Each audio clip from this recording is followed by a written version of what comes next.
Magandang araw po, Pag-asa Weather Update. Alamin ang lagay ng panahon, August 11, 2023. At latest update sa dalawang low pressure area na binabantayan sa loob at labas ng Philippine Area of Responsibility.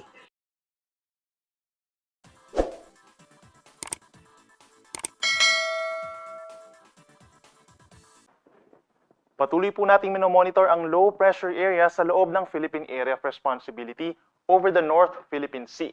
Base sa ating analysis, mababa ang tsansa na ito ay maging isang bagyo sa susunod na 24 oras at dahil malayo pa po ito sa ating kalupaan, walang direct effect itong low pressure area.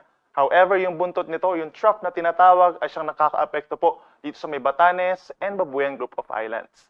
Samantala, itong low pressure area na nasa labas naman ng Philippine Area of Responsibility, mas malayo sa ating kalupaan, higit 2,100 kilometers silangan po ng Central Luzon at mababa rin po ang chance na maging isang bagyo. Subalit nakikita natin, based sa ating latest satellite animation, unti-unti pinapalakas nitong low pressure area ang southwest monsoon or habagat dito po sa bahagi ng Mindanao.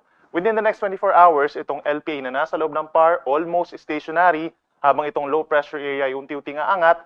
At nakikita natin pagsapit po ng Tuesday hanggang sa kalagitnaan nitong linggo na to ay unti-unting lalapit naman itong LPA dito po sa may Northern Luzon. So patuloy po tayong magmo-monitor. Sa mga susunod na araw po ay asahan po natin ang mga pag-ulan in many areas of Mindanao. Pinakang-ulanin pa rin po ang Zamboanga Peninsula, Soxargen, itong Bangsamoro Region, bahagi pa ng Northern Mindanao kagaya na lamang po ng Misamis Occidental and Lanao del Norte at maging dito rin po sa may Batanes and Babuyan Islands dahil naman dun sa trough itong low pressure area. So asahan po natin sa mga susunod oras yung kalat-kalat na mga ulan at mga thunderstorms dun sa mga nabanggit natin na lugar. So mag-ingat sa mga posibleng pagbaha or pagguho ng lupa. In other areas of Mindanao, kita rin sa ating latest animation yung mga pag-uulan. Dulot po yan ng mga thunderstorms, epekto po ng southwest monsoon, itong Davao Region, Caraga Region, at datay ng bahagi pa po ng Northern Mindanao. Then dito po sa bahagi ng Visayas, sa mga susunod na oras, meron din mga localized thunderstorms, particularly sa may central portion of Visayas, dito sa may Samar provinces at bahagi pa po ng Panay Island. Dito sa may Palawan, may bahagyang epekto po ng southwest monsoon, so asahan din yung mga localized or mga saglit na mga pag-uulan lamang. Habang sa Luzon, pinaka-apektado ng mga localized thunderstorms, itong parte pong Ilocos Region, Cordillera Region, Zambales, walang direct effect po from any low pressure area. Habang sa natitirang bahagi pa ng bansa, bahagyang maulap hanggang maulap sa mga susunod na oras. Para naman araw ng Lunes, asahan pa rin ang pinakamataas na tsansa ng ulan sa may extreme northern Luzon dulot po ng trough ng low pressure area sa loob ng ating area of responsibility. Sa Batanes and Babuyan Islands, asahan yung mga light to moderate with at times heavy rains at generally makulimlim po na panahon. But in many areas of Luzon, kabilang po ang Metro Manila, halos similar na weather conditions as ngayong araw. So asahan po natin bahagyang maulap at minsan maulap ang kalangitan lalo na po sa hapon. Mainit at malinsangan po pagsapit ng tanghali kung saan dito sa Metro Manila, posible pa rin umabot sa 32 degrees Celsius yung ating temperatura by tomorrow. And in other areas such as Lawag and Tuguegarao hanggang 33 degrees. Sa Legazpi po, mainit 34 degrees Celsius at dito naman po sa Palawan and Tagaytay hanggang 32 degrees Celsius. At sa Baguio, pinakamalamig pa rin po between 17 to 25 degrees Celsius.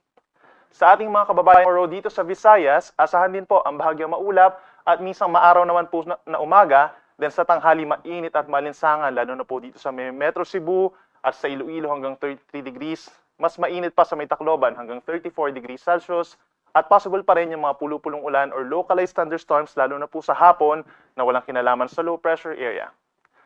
Panghuli sa ating mga kababayan sa Mindanao, malaking bahagi pa rin po. Sa umaga pa lamang, makulimlim na dito sa may western portion itong Soxargen, Bangsamoro Region, and Zamboanga Peninsula. Then itong Northern Mindanao, Caraga Region, and Davao Region, bahagyang maulap hanggang maulap ang kalangitan bukas ng umaga. Then pagsapit po muli ng hapon hanggang sa gabi, malaking bahagi pa rin ng Mindanao magkakaroon ng mga paulan.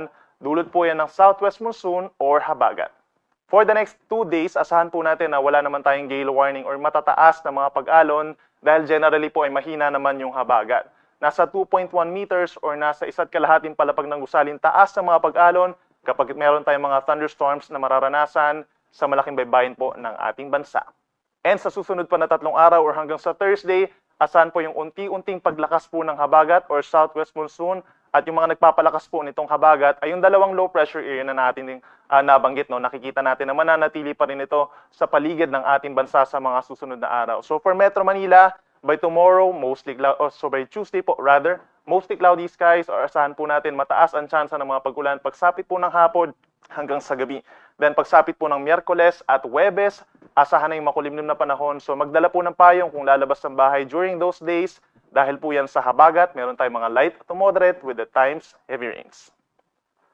Sa ating mga kababayan at mamamasyal po for Baguio City, Tuesday and Wednesday, asahan na yung bahagyang maulap hanggang maulap na kalangitan sa umaga, nasasamahan ng mataas na tsansa ng mga thunderstorms pagsapit po ng hapon at gabi, dulot ng habagat.